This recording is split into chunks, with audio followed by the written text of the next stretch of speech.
Hello everyone, welcome back to our channel. TS EAMCET 2020కి సంబంధించి examination రాస్తున్నారు and మీ యొక్క మార్క్స్ అనేవి ఇన్స్టాంట్గా చూస్తున్నారు. యాక్చువల్గా ఈ మార్క్స్ని బేస్ చేసుకొని మీకు ర్యాంక్ ఏంటో తెలియదు అండ్ మీ మార్క్స్కి అసలు క్వాలిఫై అవుతామో తెలియదు, ఎన్ని మార్క్స్ వస్తే క్వాలిఫై అవుతామో తెలియదు, అసలు నార్మలైజేషన్ అంటే ఏంటో తెలియదు. ఈ పర్టికులర్ వీడియోలో మొత్తం ఎక్స్ప్లెయిన్ చేస్తాను. సో వీడియోని చివరి దాకా చూడండి, వీడియోని లైక్ చేయండి. మీరు ఇచ్చే ఒక చిన్న లైక్ నాకు చాలా ఎంకరేజింగ్గా ఉంటుంది. ఆ వీడియోస్ మీకు నచ్చుతున్నాయో లేదో అర్థమవుతుంది. సో 6 years నుంచి దాదాపుగా ఈ ఛానల్ ద్వారా కౌన్సిలింగ్ గైడెన్స్ అనేది ప్రొవైడ్ చేస్తున్నాము. ఛానల్ని ఫాలో అవ్వండి. మీరు కాలేజ్లో జాయిన్ అయ్యేంత వరకు మిమ్మల్ని గైడ్ చేసే బాధ్యత మేము తీసుకుంటాము. సో కమెంట్ సెక్షన్లో మీ మార్క్స్ ఏంటి అనేది కమెంట్ చేయండి. నెక్స్ట్ వీడియో మీ మార్క్స్ని బేస్ చేసుకుని ర్యాంక్ ఎలా వస్తుందో కూడా చెప్తాను. లేదు అనుకున్నట్లయితే నేను డిస్క్రిప్షన్లో లింక్ ఇస్తాను. సో ఈ లింక్ మీద క్లిక్ చేసి ఇక్కడ మీ మార్క్స్ ఎంటర్ చేసి, సో మీ నేమ్ ఎంటర్ చేసి, సో మీ స్ట్రీమ్ ఎంటర్ చేసి జస్ట్ ప్రిడిక్ట్ మై ర్యాంక్ మీద క్లిక్ చేయండి. ఇది ఫుల్లీ ఫ్రీ ఆఫ్ కాస్ట్. కావాలనుకుంటే మీ ఫ్రెండ్స్కి షేర్ చేయండి. ఒకవేళ మీరు చూసుకున్న తర్వాత మీ వాట్సాప్ స్టేటస్ కూడా పెట్టుకోవడానికి ట్రై చేయండి. సో మీరు ఇక్కడ మీ డేటా కూడా ఇవ్వాల్సిన పని లేదు, మీ డేటా ఎక్కడ కూడా స్టోర్ అవ్వదు. ఓకే, డైరెక్ట్ మీ ర్యాంక్ అనేది డిస్ప్లే అవుతుంది. ఈ ర్యాంక్ అనేది మీకు 90 to 95% అక్యురేట్గా ఉంటుంది. ఓకే, సో చూసుకోవడానికి అయితే ట్రై చేయండి. సో ఇప్పుడు చాలా మందికి అసలు తెలంగాణ ఎంసెట్ క్వాలిఫై అవ్వడానికి మార్క్స్ ఏంటి, అసలు నార్మలైజేషన్ అంటే ఏంటి, సో ఎన్ని మార్క్స్ వస్తే మనం క్వాలిఫై అయ్యే ఛాన్స్ ఉంది, మీకు ర్యాంక్ వస్తుందా రాదా తెలుసుకుందాం. ఓకేనా, సో జనరల్గా మనకు ఎంసెట్లో 40 మార్క్స్ వస్తే క్వాలిఫై. ఓకేనా, 40 మార్క్స్ వస్తే క్వాలిఫై. ఇది ఇప్పుడు తీసుకొచ్చింది కాదు, ఎప్పుడో తీసుకొచ్చారు. ఎవరికి ఇది? సో ఎస్సీ ఎస్టీ కాకుండా రిమైనింగ్ క్యాస్ట్ అందరికీ కూడా 40 మార్క్స్ అనేది మినిమం మార్క్స్ రావాలి. ఇది ఎప్పుడంటే ఆఫ్లైన్ ఎగ్జామినేషన్ ఉన్నప్పుడు డైరెక్ట్గా 40 మార్క్స్ వస్తే క్వాలిఫై.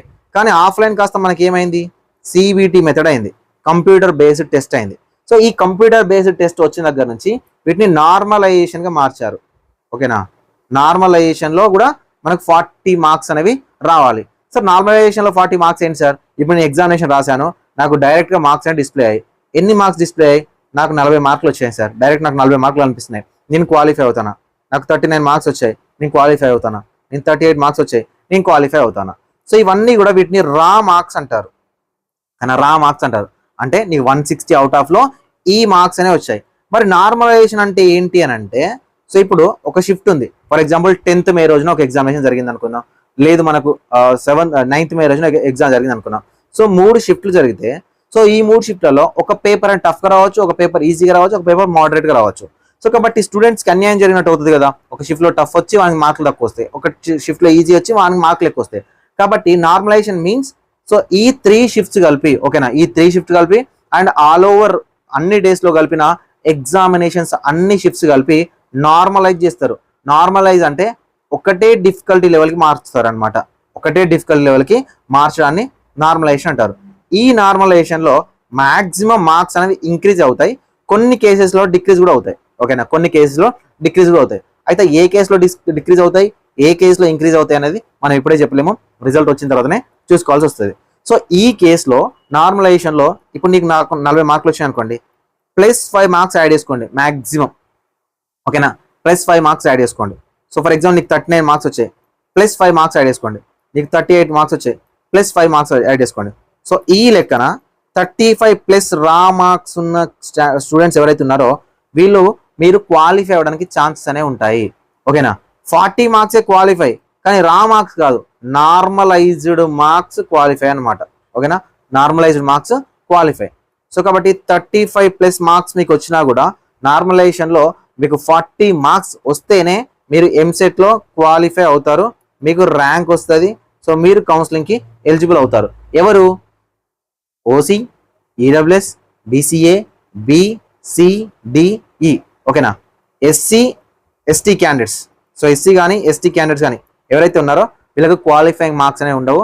సో వీళ్ళకి 0 మార్క్స్ వచ్చినా కూడా ర్యాంక్ అనేది ఇవ్వడం జరుగుతుంది. ఓకే, సో కాబట్టి మీ మార్క్స్ ఏవైతే ఉన్నాయో ఆ మార్క్స్ బేస్ చేసుకొని మీరు తెలుసుకోవాలి అనుకున్నట్లయితే సో క్లిక్ చేయండి. క్లిక్ చేసి ఫర్ ఎగ్జాంపుల్ నాకు 70 మార్క్స్ వస్తున్నాయి అనుకుందాం, రా మార్క్స్. సో ఇక్కడ మీరు ఎంటర్ చేయాల్సిన మార్క్స్ ఏంటి తెలుసా? 75 ఎంటర్ చేయండి.